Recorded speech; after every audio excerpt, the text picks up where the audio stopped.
అందం, ఆరోగ్యం, ఆత్మవిశ్వాసం అనూస్తో సాధ్యం. ట్రాన్స్ఫర్మేషన్ సర్వీసెస్ పైన ఫ్లాట్ 50% డిస్కౌంట్. అనూస్ సిన్స్ 1982. రకరకాల పదార్థాలు చేసుకుంటామండి మనం. సాయంకాలం చేసుకునేందుకు బియ్యంతో చేసే పప్పు చెక్కలు. మా ఊళ్ళలో మేము పప్పు చెక్కలని అంటాము. మరి ఇక్కడ ఏమంటారో చెక్కలు అని కొనుక్కుంటూ ఉంటాం. అయితే ఈ పల్లీలతోటి చిక్కీ చేస్తాం చూడండి, దాన్ని కూడా పప్పు చెక్కలు అనేవాళ్ళం చిన్నప్పుడు. అయితే బియ్యపిండితో చేసే చెక్కలు రకరకాలుగా చేస్తారు.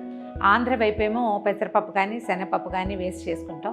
ఇక తెలంగాణ వైపు వెల్లుల్లిపాయలు కూడా వేస్తారండి, బాగుంటాయి, పెద్ద పెద్దవిగా చేస్తారు. ఇంతంత చిన్న సైజు గారెల్లాగా కాకుండా పెద్ద పెద్ద అరిసెల్లాగా కూడా చేస్తారు. రకరకాలు, ఒక్కో ఊళ్ళో ఒక్కో రకంగా. మనకి ఏది బాగుంటే ఏది చేతొస్తే అది చేసుకుంటాం. అయితే దీనికి కొట్టుపిండి అక్కర్లేదు కదా, మనం ఇంట్లో కొట్టక్కర్లా తడపక్కర్లా. మరపట్టించిన బియ్య పిండితోటి సింపుల్గా చేసేసుకోవచ్చు.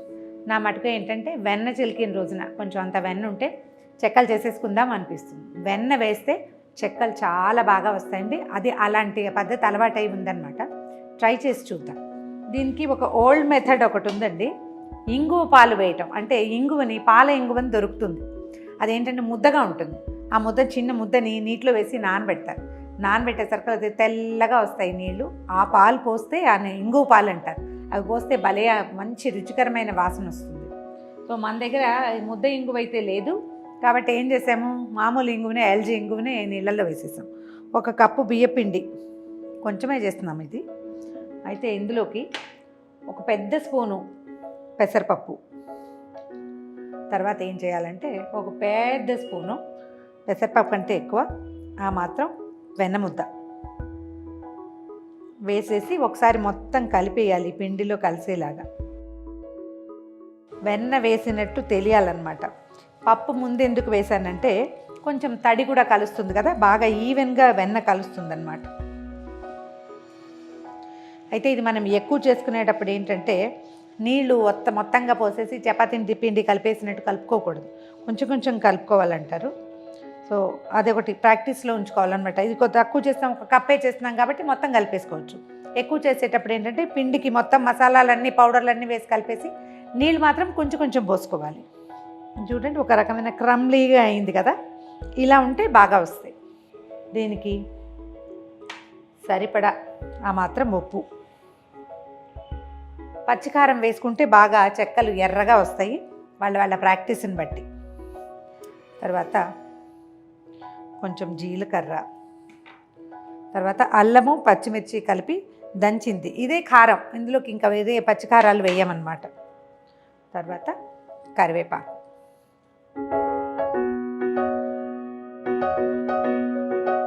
అండ్ లాస్ట్ ఫైనల్ టచ్ ఏంటంటే పల్లీలు, వేయించిన పల్లీలు కనుక ఉంటే వాటిని కాస్త దంచేసి 1 స్పూనున్నర అవి వేస్తే మంచి క్రంచీగా వస్తాయన్నమాట, బాగుంటుంది. ఇక్కడైతే తెలంగాణలో కొత్తిమీరను తర్వాత ఈ వెల్లుల్లిపాయలు వేస్తారు, మనం కరివేపాకే వేసుకుంటున్నాం అన్నమాట. నీళ్ళు పోసి కలిపేసుకోవటమే. అయితే ఏం చేద్దామంటే ఈ నీళ్లు పోసే ముందే స్టవ్ మీద మూకుడు పెట్టేసుకుని నూనె పోసేసుకుందాం. నూనె బాగా కాగినాకే మనం చెక్కలు చేయగలుగుతాం. ముందు పిండి పోలో నీళ్ళు పోసేసామనుకోండి, అది నానిపోయి అంత బాగా ఉండదు.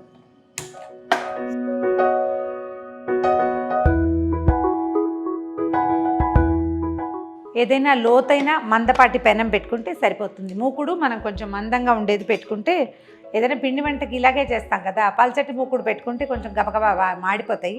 సో కాస్త స్టవ్ హైలో పెడదాం. ఇది కాగే లోపల మనము దీన్ని పిండిని కలిపేసుకుందాం.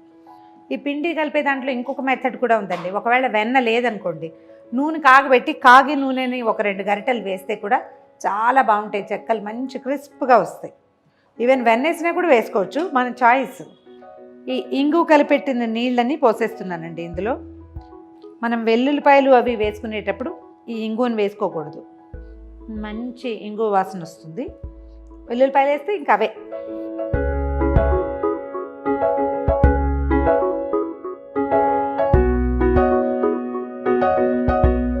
ఇది పిండి ఎర్రగా ఉండాలంటే పచ్చికారం వేసుకోవటం ఒక మెథడ్, మన అలవాటుని బట్టి.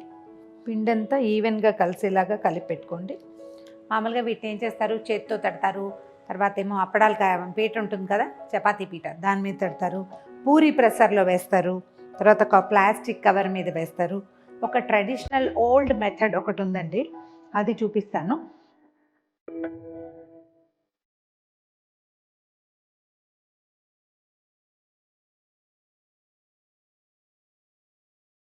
ఒక హ్యాండ్ టవల్ తీసుకోండి, ఏదైనా తెల్లది పంచ కానీ ఉత్తరీయం కానీ ఏదైనా పెట్టుకోవచ్చు.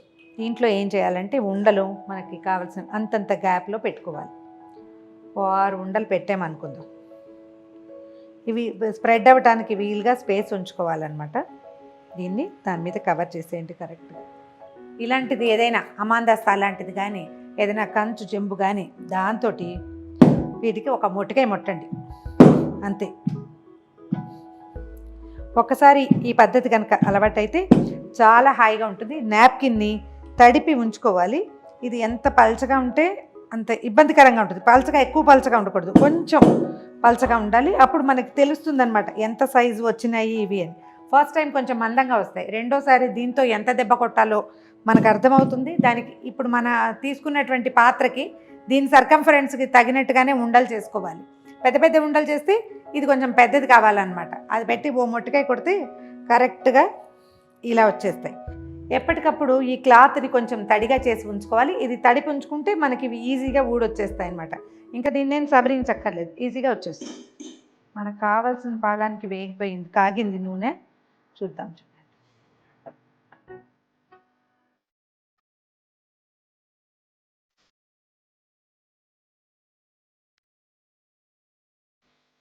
ఈ పనులకి ఇద్దరుంటే చాలా బాగుంటుందండి.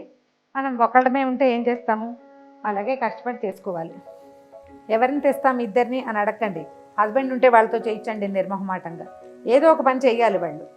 అయితే ఇది కాకపోతే మొటికాయలు కొట్టడమైనా చేయొచ్చు కదా ఈజీగా. ఎర్రగా కాలేక తీసేసుకోవటమే. చూడ్డానికి కరకరలాడుతున్నాయి చూడండి. ఒక బౌల్లో చిన్న టిష్యూ వేసి పెట్టుకుని అందులోకి తీస్తే ఏదైనా ఎక్సెస్ ఆయిల్ ఉంటే పీల్చేస్తుంది.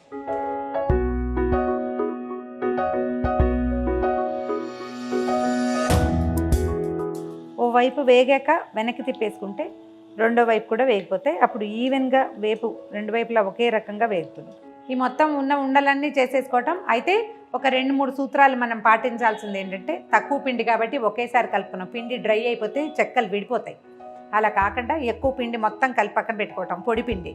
తర్వాత కావాల్సినంత ఒక అంతంత ముద్దలు చొప్పున అప్పటికప్పుడు నీళ్ళు పోసుకుని కలుపుకుని చేసుకుంటే చాలా బాగా వస్తాయి. దీంట్లో ఇంకా ఏమేమి వేసుకోవచ్చు అవన్నీ కూడా ఎవరెవరి చాయిస్ని బట్టి. ఇది ఒక స్టైల్ అన్నమాట. ఈ పద్ధతి ప్రకారం చేసేసుకోవచ్చు. ఒక గ్లాస్ చేసుకుంటే ఈజీగా ఒక పూటకు సరిపోతాయి సాయంకాలపు టిఫిన్కి. అయితే నూనె పెట్టాం వేస్ట్ అయిపోతుంది, ఒకేసారి ఎక్కువ చేద్దాం అనిపిస్తుంది. ట్రై చేసి చూడండి. ముందు నేను చెప్పిన ఈ ఓల్డ్ స్టైల్ సాంప్రదాయబద్ధమైన పాత పద్ధతిని మాత్రం ప్రాక్టీస్లో పెట్టండి. ఎర్రగా వేగేదాకా ఇదేంటంటే మీడియం టు హై ఫ్లేమ్లోనే ఉంచాలి. చెక్కలు చకచకా వేగిపోద్ది. బట్టి బియ్య పిండి ఇంకేం లేదు కదా, ఇందులో నానబెట్టిన పెసరపప్పు వేసాం కాబట్టి వేగిపోతుంది.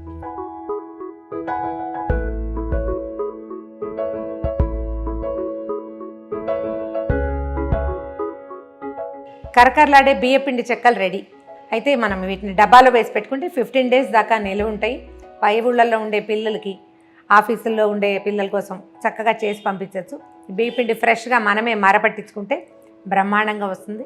ఒక నిమ్మకాయ ఎంత వెన్న వేసి కాస్త పల్లీలు పొడి వేసి కనుక చేసుకుంటే, నేను చెప్పిన మొటికాయల ఐడియా మాత్రం ఫాలో అవ్వండి. దాని గురించి మీ ఉద్దేశం ఏంటో తెలియచేయండి. ఈ వీడియో కనుక మీకు నచ్చినట్లయితే లైక్ చేయండి, షేర్ చేయండి. మరిన్ని వీడియోల కోసం సుమన్ టీవీకి సబ్స్క్రైబ్ చేసుకోండి.